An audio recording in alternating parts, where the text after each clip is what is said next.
Bom dia a todos, queridos e queridas, companheiros e companheiras de jornada rumo à luz, rumo à ascensão espiritual e planetária. Tudo bem com vocês, meus queridos, minhas queridas? Então, hoje é terça-feira, dia 19 de setembro de 2023, e nós vamos juntos dar continuidade à nossa jornada de cura da criança interior através dos ensinamentos de um curso em milagres. Começamos o nosso vídeo com a leitura do nosso texto, que é o texto de número 5, o que é o corpo, né? Esse texto ele é o texto que é a base das nossas próximas lições. O que é o corpo? O corpo é uma cerca que o Filho de Deus imagina ter construído para separar partes do seu ser de outras partes. É dentro dessa cerca que ele pensa viver, para morrer quando ela decair e desmoronar. Pois no interior dessa cerca ele pensa estar a salvo do amor. Identificando-se com a própria segurança, ele considera ser aquilo que é a sua segurança, né? Então nós consideramos ser os nossos corpos, né? É isso que nós achamos que somos. De que outro modo poderia ele ter certeza de permanecer dentro do corpo, mantendo o amor do lado de fora? O corpo não perdurará, mas isso ele vê como uma dupla segurança, pois a impermanência do Filho de Deus é uma prova de que as suas cercas funcionam e cumprem a tarefa que a sua mente lhes designou. Pois, se a sua unicidade ainda permanecesse intocada, quem poderia atacar e quem poderia ser atacado? Quem poderia ser vitorioso? Quem poderia ser sua presa? Quem poderia ser vítima? Quem o assassino? E se ele não morresse, que prova haveria de que o eterno Filho de Deus pode ser destruído? O corpo é um sonho. Como outros sonhos, ele às vezes parece retratar a felicidade, mas pode retroceder subitamente para o medo, onde nascem todos os sonhos. Pois só o amor cria em verdade, e a verdade nunca tem medo. Feito para ter medo, o corpo tem que servir ao propósito que lhe é dado. Mas podemos mudar o propósito ao qual o corpo obedecerá, mudando o nosso pensamento quanto ao que ele serve. O corpo é um meio pelo qual o Filho de Deus retorna à sanidade. Apesar de ter sido feito para cercá-lo irremediavelmente no inferno, a perseguição do inferno foi trocada pela meta do céu. O Filho de Deus estende a mão para alcançar o seu irmão e para ajudá-lo a caminhar pela estrada junto com ele. Agora o corpo é santo. Agora ele serve para curar a mente que ele tinha sido feito para matar. Tu te identificarás com aquilo que pensas ser a tua segurança. O que quer que seja, acreditarás que és um com ela. A tua segurança está na verdade, e não em mentiras. A tua segurança é o amor. O medo não existe. Identifica-te com o amor e estás seguro. Identifica-te com o amor e estás em casa. Identifica-te com o amor e achas o teu ser. Lição 262, estamos na lição 262, né? Hoje, que diz que eu não perceba diferenças hoje. Pai, tu tens um filho e, neste dia, é para ele que eu quero olhar. Ele é a tua única criação. Porque haveria eu de perceber 1000 formas naquilo que permanece uno. Porque haveria eu de dar 1000 nomes a ele, quando um só nome é suficiente. Pois o teu filho tem que ter o teu nome, porque tu o criaste. Que eu não veja como um estranho para o seu pai, nem para mim. Pois ele faz parte de mim e eu dele, e nós somos parte de ti. Que és a nossa fonte, eternamente unidos no teu amor, eternamente o Filho Santo de Deus, né? Então essa lição aqui, ela vai falar conosco sobre a unidade da filiação, né? Então, se você por um acaso tiver chegado aqui no canal agora em 2023, então por favor assista os vídeos de 2021 e de 2022, tá? Nós que somos um, hoje queremos reconhecer a verdade sobre nós mesmos. Queremos ir para casa e descansar em unidade, pois lá há paz e em nenhum outro lugar é possível buscar e achar a paz. Que eu não perceba diferenças hoje, né? Que hoje eu possa ver o meu irmão como um comigo. Muito bem. Agora nós passamos à leitura do livro A Year of Miracles, Um Ano de Milagres, Reflexões e Devoções Diárias da Marianne Williamson. E hoje no texto do dia 262, ela fala que eu me lembre de que cada coração é frágil. Eu sou sempre sensível, né? Estou sempre sensível ao meu próprio coração frágil, enquanto me esqueço que os outros são tão frágeis quanto eu sou. Todos nós temos medo algumas vezes, e todos nós amamos. Todos nós nos esforçamos, e todos nós temos desejos, né? Ansiamos por coisas. Todos nós somos feridos algumas vezes, e todos nós ferimos os outros algumas vezes. Que eu possa ser menos sensível a cada uma das minhas feridas, a cada um dos meus cortes e machucados emocionais, e mais sensível à dor dos outros. Que o escopo da minha compaixão se estenda muito além de mim mesmo e inclua uma consideração mais profunda pelo sofrimento oculto em cada um. As cicatrizes do coração podem estar escondidas da vista, mas todos nós as carregamos e todos nós desejamos ser amados. Querido Deus, a oração. Querido Deus, por favor, cure o meu coração egoísta e me faça mais sensível à dor dos outros. Que eu possa sentir compaixão por todos aqueles em sofrimento e não apenas pelo meu próprio sofrimento. Que o seu coração, né, o coração de Deus, bata através do meu.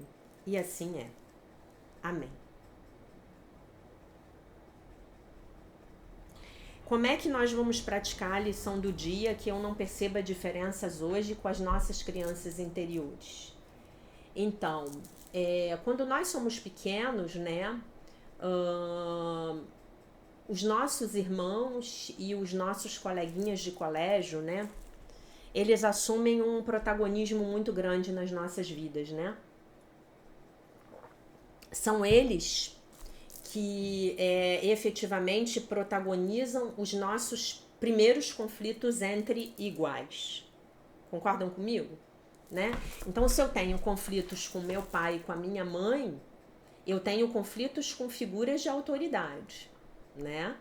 Mas se eu tenho conflitos com os meus irmãozinhos e com os meus coleguinhas de escola, então pela primeira vez na minha vida eu estou experimentando conflitos entre iguais, né? Pode ser o priminho, pode ser o filho da vizinha, né? Pode ser algum coleguinha, né? Hoje eu tô super feliz que eu encontrei um anel aqui que estava perdido em casa. Meus gatos derrubaram o meu porta-joias e o anel apareceu. Derrubaram o meu porta-joias às 3 da manhã. Imaginem que beleza você acordar às 3 da manhã com uma barulheira. Os seus gatos fazendo zona, né? Pois é. Então, voltando. Então, esses relacionamentos, eles são um excelente ponto de partida para que nós possamos trabalhar essa lição hoje, que eu não perceba diferenças hoje. Então, como é que eu vou não perceber diferenças naquela minha relação de conflito com meu irmãozinho? ou com aquele meu coleguinha de escola tão maldoso, né, que sempre fazia bullying comigo, né, que falava que eu era feio, que eu era gordo, que o meu cabelo era assim, que o meu cabelo era assado, que eu não servia para nada, que eu era burro. Como é que eu vou praticar isso com a minha criança interior? Então hoje você vai levar a seguinte consciência para a sua criança interior que estava nesse momento de dor. Você vai falar para ela assim: sabe por que ele está fazendo isso com você? Porque ele está cheio de dor, cheio de vergonha, porque ele se sente muito mal com ele mesmo. É por isso que ele está fazendo isso com você, né? E aí nos relacionamentos entre irmãos, normalmente, né, enquanto a gente é pequeno, depois que a gente cresce não, né, que a gente vai à forra. Mas normalmente quando nós somos pequenos, nós somos vítimas do abuso dos nossos irmãos, né? Das humilhações dos nossos irmãos, né? E aí você pode levar essa lembrança dos nossos irmãos mais velhos, né? Você pode levar essa lembrança para sua criança interior, aquela que estava sofrendo lá com aquela relação desafiadora. Leve para sua criança, fale para ela: olha, o seu irmão ele te humilha, ele maltrata você, ele é injusto com você, ele faz bullying com você, porque ele, na verdade, ele se sente muito mal com ele mesmo. Então ele está tentando de alguma forma aliviar o próprio sofrimento dele. Quando ele inflige sofrimento em você, ele pode momentaneamente se sentir poderoso, se sentir por cima, se sentir o máximo. E aí momentaneamente ele se esquece da própria dor. É por isso que ele faz isso, tá? Então esse é o exercício que eu quero que vocês façam hoje com as crianças interiores. E aí eu vou contar para vocês uma história que eu estava escutando num curso que eu estou fazendo. E eu fiquei muito chocada com essa história, né? A menina, ela contava que ela tinha um irmão mais velho, que era a menina dos olhos da mãe, né? A mãe tinha uma preferência absurda por esse garoto, né? Então disse que teve um dia que apareceu, eu não sei se a mãe fez um bolo ou se comprou um bolo, né? E aí a mãe ofereceu um pedaço de bolo para ela, né? E um pedaço de bolo muito, muito maior para o irmão. E aí ela virou-se para a mãe e falou, já era uma menina mais velha, sei lá, tinha 8, 9 anos, agora eu não vou me lembrar. E ela falou que aquela divisão era totalmente injusta e que ela não queria comer o bolo, que ele ficasse com o bolo para ele, né? Então ela sinalizou para a mãe aquela injustiça que estava sendo cometida contra ela, né? Você imagina você ter 2 filhos e você servir um pedaço de bolo muito maior para um e o outro tá ali testemunhando que para ele é o pedaço pequeno, né? Então ela inclusive ela comenta, né, que essa mãe ensinou para esse irmão que ela não valia nada, que ela era um ser humano de segunda, de terceira categoria, né? E inclusive, bom, deixa eu acabar de contar a história e depois eu continuo, né? E era uma distinção de tratamento assim absurda, né? Era muita injustiça e muita humilhação, né? E aí ela falou pra mãe, ela falou: não, eu não quero comer o bolo, pode ficar com o bolo. E a mãe humilhou ela e obrigou ela a comer o bolo. Obrigou, humilhando-a, dizendo para ela que aquele era o bolo que ela tinha direito. E ela então foi obrigada a comer o bolo. Alguns anos mais tarde, esse menino começou a abusar sexualmente dela. O irmão mais velho. E ele falava para ela o seguinte, ele falava: olha, nem se preocupe de contar para os nossos pais, porque ninguém acredita em você mesmo. Então, não vai adiantar nada, só vai ser pior para você, né? Porque você vai se expor. E ela então sofreu esse abuso durante anos sem poder falar nada, porque realmente ele estava certo, né? Ninguém acreditava nela, né? Enfim, então, qual é a lição dessa história, né? Aliás, absurdamente, absolutamente dolorosa, né? De chorar, né? A gente ouve uma história dessa e não sei vocês, mas eu tenho vontade de chorar. né, é que não que isso vá justificar a atitude do outro, porque não vai justificar, mas vai nos ajudar a entender que esse garoto, ele devia no fundo ele se sentia muito mal com ele mesmo, né? Então ele precisava transferir esse mal-estar, né? Como se fosse um veneno, e ele tinha que ir lá envenenar a irmã também, para ele se sentir um pouco melhor. Talvez esse veneno seja a vergonha tóxica, sobre a qual nós falamos ontem e já várias vezes aqui na série de cura da criança interior, e vamos falar hoje daqui a pouco. Mas antes de ler o texto que eu quero ler para vocês, se bem que eu vou ler primeiro o texto e depois eu leio os comentários, tá? Eu tenho uns comentários aqui para ler para vocês. Então eu vou ler um texto para vocês hoje da Curando a Vergonha que Te Impede de Viver. Queria dizer para vocês que finalmente eu consegui fazer o upload de todos os livros que a Larissa mandou ontem no canal no Telegram. Fiz tudo, estão todos lá. Inclusive esse PDF está lá, tá? Então se você ainda não entrou no canal no Telegram, por favor, entre. O nome do canal, evidentemente, é Alquimia dos Milagres, tá? As pessoas me perguntam qual é o nome do canal. Como assim, né, gente? O nome do canal é Alquimia dos Milagres, né? E todos os PDFs estão lá, você pode baixar, você pode imprimir. E se você não sabe como entrar no canal no Telegram, então peça ajuda a uma pessoa que entenda de celular ou de computador, tá? Infelizmente, eu não posso ajudar você com isso. Então, vou ler um texto da página 38 do capítulo 1, que chama-se A Vergonha e a Culpa. A vergonha tóxica precisa ser vivamente distinguida da culpa, que também pode ser saudável ou tóxica.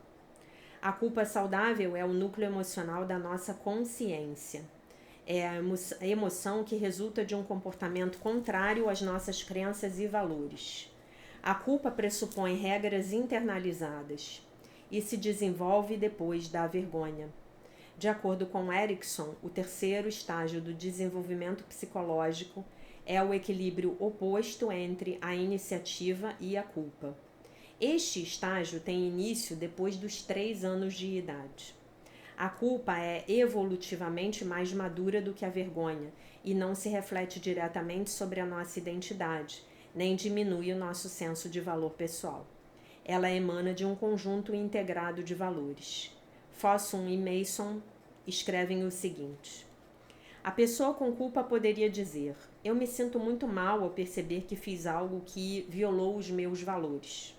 Ou a pessoa culpada poderia dizer: eu me arrependo das consequências do meu comportamento.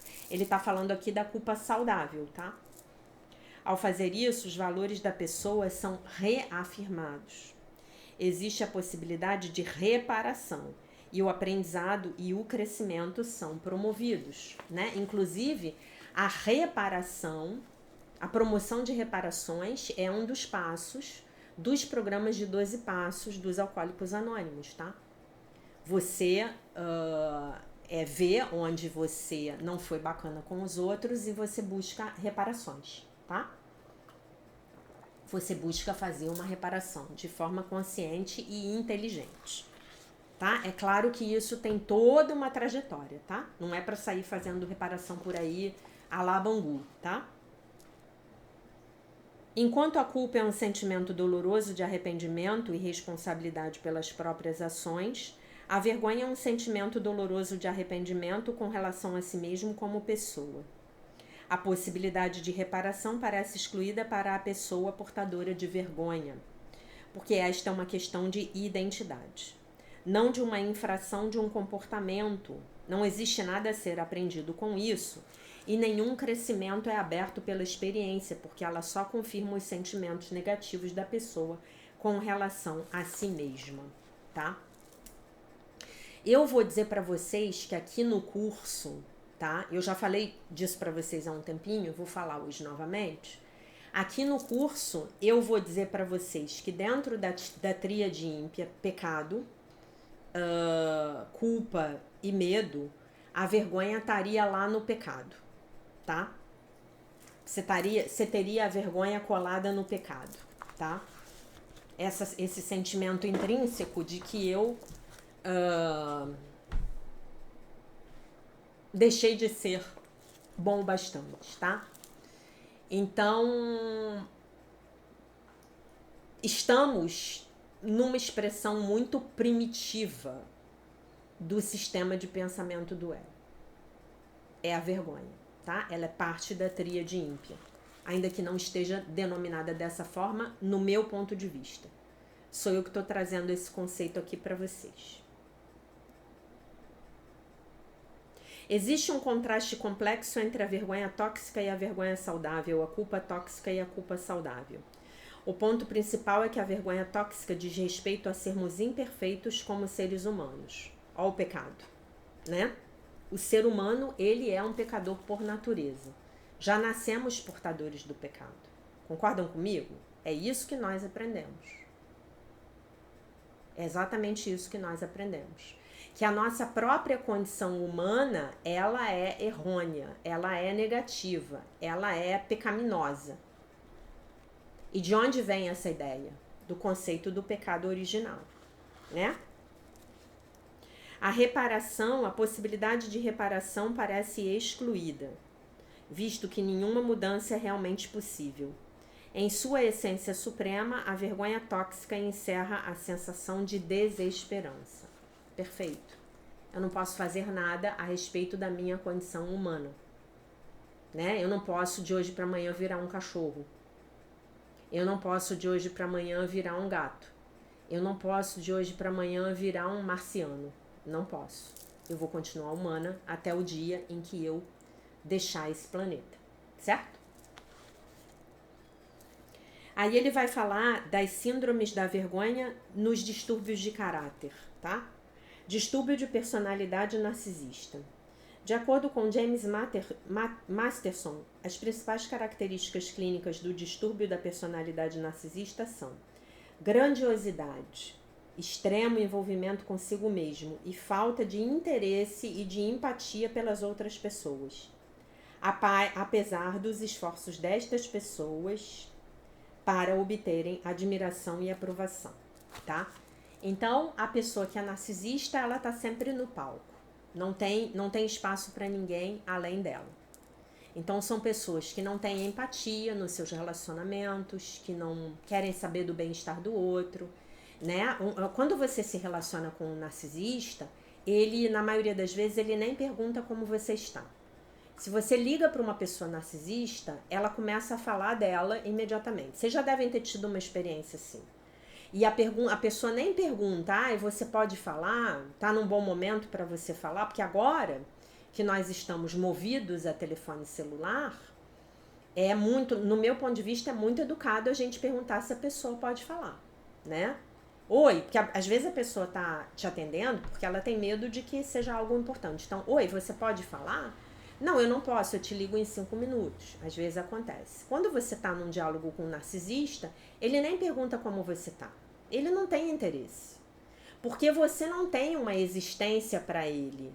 Você, na verdade, você tá sendo o tal do personagem, tem um nome disso no teatro, né? Eu não acho que eu não vou falar corretamente, mas é um personagem escada para o protagonista poder viver as aventuras dele. Então aquele personagem auxiliar, né? Ele tá ali para poder propiciar as aventuras, a interlocução daquele personagem principal dentro da história, né? Então é mais ou menos assim que o narcisista age nos relacionamentos dele. As pessoas se tornam acessórios na vida dele. E normalmente são pessoas que usam as outras, né? Você só está na minha vida enquanto eu tô te usando, né? E usam assim mesmo, é uma coisa muito louca, a pessoa te usa, né? A pessoa usa o outro pra ter fama, pra ter prestígio. Não, eu vou fazer amizade com aquela mulher ali porque ela conhece todo mundo. Não, eu vou ficar com esse cara aqui porque ele me serve sexualmente. Não, eu vou ficar com essa menina aqui porque ela é a gostosa do colégio. Ah, eu vou ficar com esse cara aqui porque esse cara, ele quando sai comigo, ele paga as minhas refeições, né? Então são relações de uso.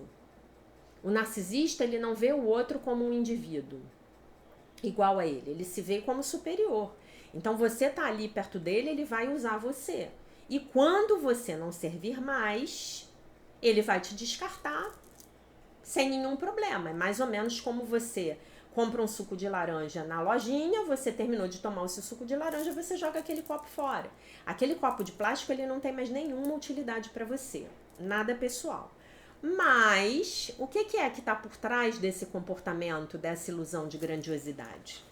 Adivinhem, qual é o sentimento que está por trás? Vamos ver agora. O narcisista é extremamente motivado a procurar a perfeição em tudo que faz. Essa personalidade é arrastada para a aquisição de riqueza, poder e beleza, e para a procura de outros que irão refletir e admirar a sua grandiosidade.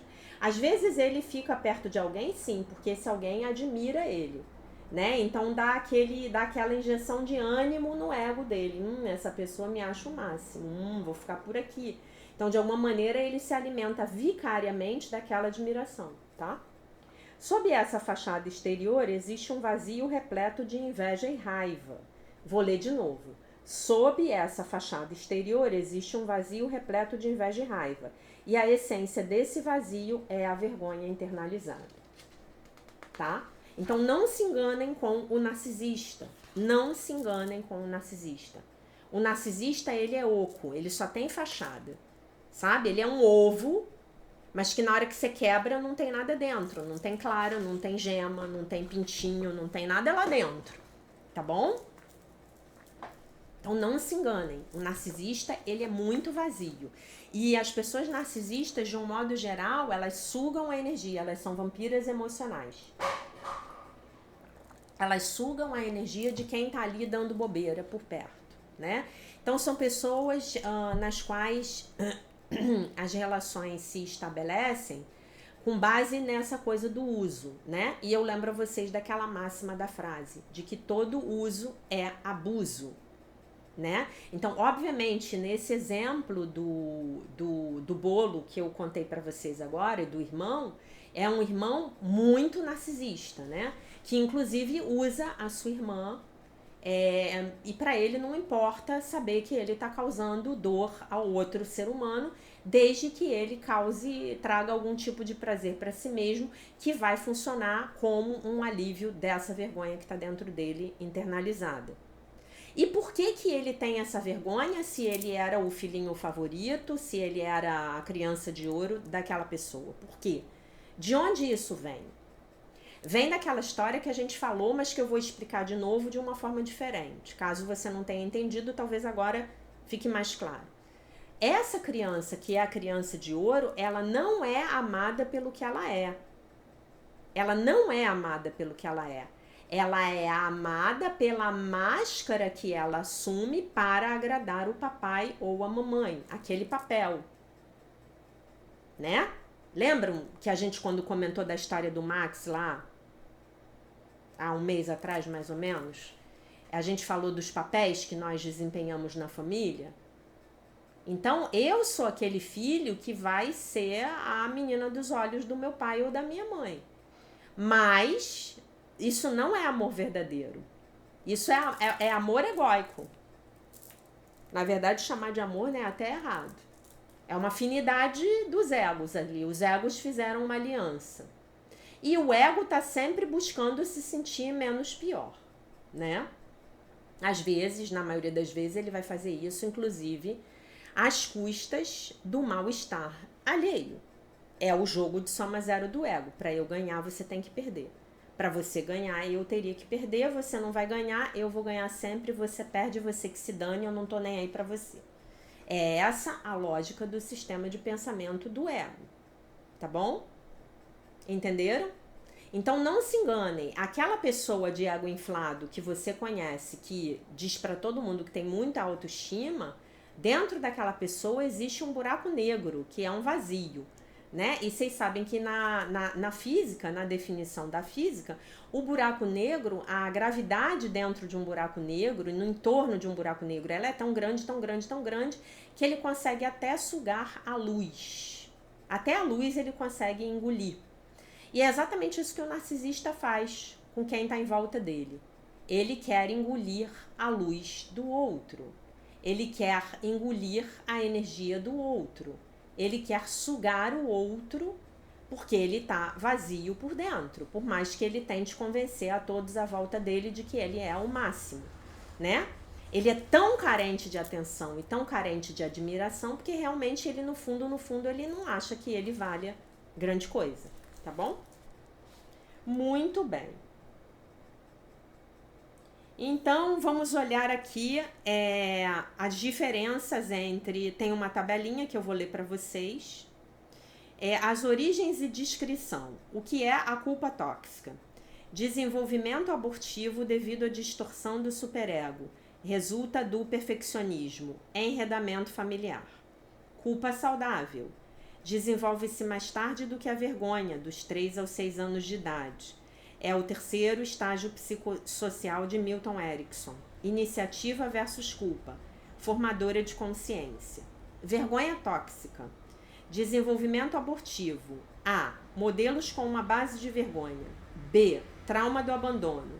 C. Imagens de vergonha interligadas. Vergonha saudável. Desenvolve-se cedo, dos 15 meses aos 3 anos de idade. Seria o segundo estágio psicossocial de Milton Erickson. Responsabilidade e poder. Na culpa tóxica. Responsabilidade grandiosa. Uma maneira de ser poderoso num sistema impotente. Culpa saudável. Responsabilidade adequada. Confiabilidade. Exercício do poder de escolha. Vergonha tóxica. Nenhuma responsabilidade. Ausência de poder. Insuficiência de escolha.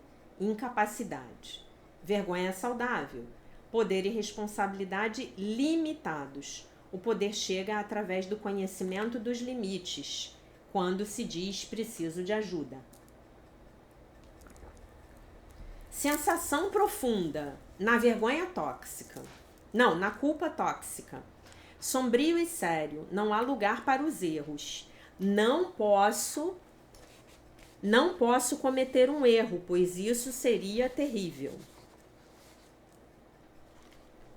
Culpa saudável. Cometi um erro, transgredi os meus valores, me sinto mal. Sensação de iniquidade. Vergonha tóxica. Sou um erro. É inútil. Eu não presto. Eu não valho nada. Vejam o verbo. Sou um erro.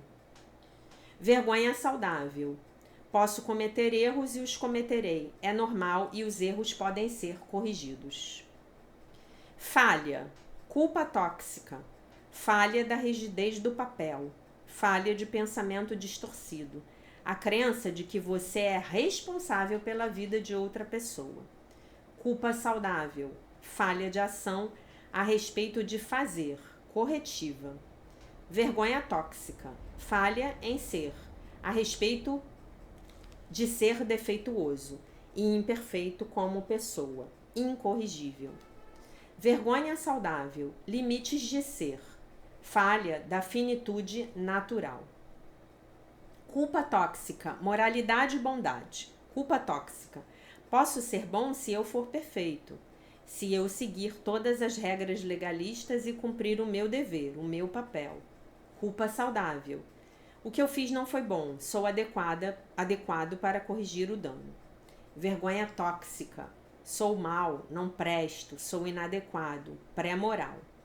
Vergonha saudável. Sou bom, porém sou limitado. Tenho permissão para ser humano.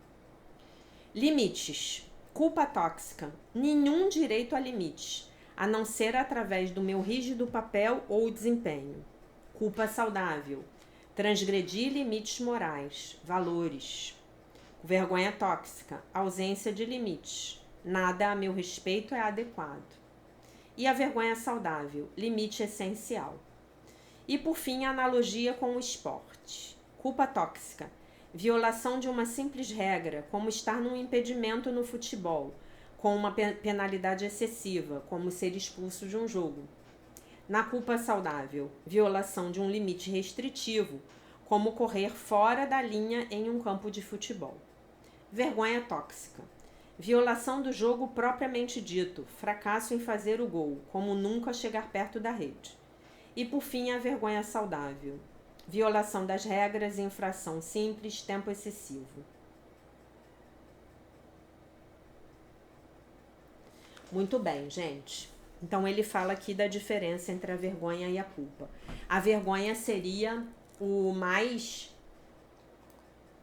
estado de consciência mais baixo lá na escala do Dr. David Hawkins, tá bom?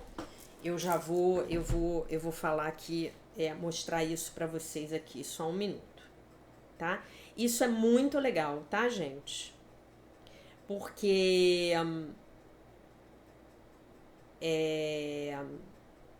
mostra pra gente, então a vergonha é o mais baixo. Logo depois, um pouquinho acima, vem a culpa. Logo depois vem a apatia, subindo a tristeza, o medo, o desejo, a raiva, o orgulho. E aí a gente chega no primeiro nível positivo, que é o nível da coragem, tá? Pro Dr. David Hawkins, que seria a escala das emoções dele, que é maravilhoso, tá bom? Eu publiquei isso lá no Instagram, tem um tempinho, tá bom? Muito bem. Que mais que eu tenho para falar para vocês hoje? Eu quero ler alguns comentários aqui que eu recebi. Ontem a gente falou do Salmo 91. Então, uma querida aluna, ela me mandou uma mensagem no WhatsApp que eu pedi a ela para autorização para ler para vocês hoje, tá? Eu não vou dizer o nome dela. Quero aproveitar para te contar o que aconteceu há pouco comigo. Ela é judia, tá? Nunca tive contato com os salmos, eles não fizeram parte da minha parca educação religiosa. Há praticamente um ano, recebi de um rabino que veio visitar o meu pai o livro dos salmos em hebraico, com a tradução para o português. Encostei esse livro na mesa de trabalho do meu quarto, que tenho desde a pandemia, e nunca mais eu toquei nele. Agora, vou quase todos os dias para o escritório e utilizo bem menos essa mesa, mas pelo menos uma vez na semana eu trabalho nela e nunca mais sequer reparei que o livro estava lá. Ele virou quase que um objeto invisível. Eu vou mostrar a foto do livro para vocês, tá? Hoje, na volta do escritório, vim escutando o vídeo da lição e ao chegar em casa, sem querer, olhei e vi como que pela primeira vez aquele livro sobre a mesa. Tal coincidência me chamou muita atenção. Curiosa, peguei o livro na mão para folheá-lo e logo percebi que havia uma fitinha laranja presa, muito presa, marcando uma página. Era a página 269 do Salmo 91. E aí ela mandou uma fotinho do livro, um livro lindo, né? Tá aqui a foto para vocês do livro, tá? Salmos em hebraico, né? Edição traduzida e transliterada, tá? E assim Deus fala conosco. E assim Deus fala conosco, né? E o que dizer, né? Ontem eu tive aquela inspiração de ler o Salmo. Ainda hoje eu vou fazer um post no Instagram sobre o Salmo, tá? E hoje a gente se lembra da nossa lição, que eu não perceba diferenças hoje, tá? Agora eu vou ler 2 comentários aqui que eu recebi ontem. Deixa eu ver aqui onde é que estão. A Rossana Mesquita, ela mandou uma mensagem linda, que eu tenho que ler para vocês. Oi, Jaque, gratidão. Quando você falou do Salmo, eu voltei à minha infância e quero compartilhar com você uma lembrança. Em minha casa tinha uma Bíblia linda com vários volumes, capa vermelha e com escrita dourada, com lindas gravuras. Desde muito pequena eu nem sabia ler. Pegava e ficava folheando e admirando as gravuras. Ali eu criava histórias. Quando eu aprendi a ler, que maravilha! Comecei a ler o Velho e o Novo Testamento, e era uma rotina. Me lembro de ir para o quarto, deitada ao chão, me deliciava com a leitura da Bíblia. Olha que lindo! Era um momento só meu, mesmo com mais 3 crianças em casa. Assim, eu comecei a preencher um vazio que na minha tenra idade sentia. Sempre senti falta de Deus. Sempre coloquei Deus em todos os momentos da minha vida. Eu tive exatamente isso, por volta dos 6, 7, 8 anos. Entre os 6 e os 10 anos eu tive isso, tá? Por estar sempre buscando Deus e tentando conhecê-lo mais e mais, encontrei um curso em milagres, onde estou mais uma vez preenchendo o meu vazio. E eu te digo, Rossana, essa é a única maneira real de preenchermos os nossos vazios. Com Deus. Obrigada de coração por ser a minha professora. Obrigada de coração por você ser a minha aluna. Ah, hoje a Bíblia está comigo. Mamãe passou para mim, dizendo que eu era a única filha que gostava de ler a Bíblia. Me empolguei, Jaque. Me desculpe, me empolguei, tá? Me empolguei, me separei, me aposentei, me apaixonei, me desapeguei, tá? São verbos aí ou reflexivos ou pronominais, tá bom? Finalizando, também amo colocar os meus pés no chão, na terra, né? Então é isso. Que possamos resgatar aquele Deus, talvez o Deus bom da infância, né? Que possamos. Que coisa boa, que coisa maravilhosa, né? Essa Bíblia aqui, ela realmente me acompanha há muitos anos, né? Era da minha mãe, do meu pai, sei lá de quem. Eu só sei que eu me apossei dela e eu adoro ela, né? É isso. E eu tenho, depois eu vou mostrar pra vocês. Eu tenho que achar aqui em casa. Eu já prometi e eu me esqueci de achar a Bíblia da Criança, que eu ganhei no catecismo quando eu era pequena num sorteio. A Larissa botou assim: Oi, Jaque, é isso mesmo. A nossa resistência vem com força como reação à necessidade de fazermos determinadas mudanças. Acho que o maior problema é quando nos acomodamos no lugar desconfortável e deixamos de arregaçar as mangas para botar as mãos na massa. Ou no polo oposto, quando nos cobramos demais para sermos ideais, caindo em outra alucinação egóica. Grata por mais um dia. Seguimos na jornada. Beijos em você e nos felinos. A Suzana mandou: Boa tarde, querida professora. Muito obrigada por me lembrar que nunca estou só. Que o Divino Espírito Santo sempre estará conosco. Não, ele não sempre estará. Ele sempre está. Ele está todo o tempo. Me lembrei de um louvor do Davi Sasser, que eu ouvia quando me sentia só. Relacionado ao Salmo 27. O Senhor é a minha luz e a minha salvação. A quem eu temerei? Não conheço Davi Sasser, tá?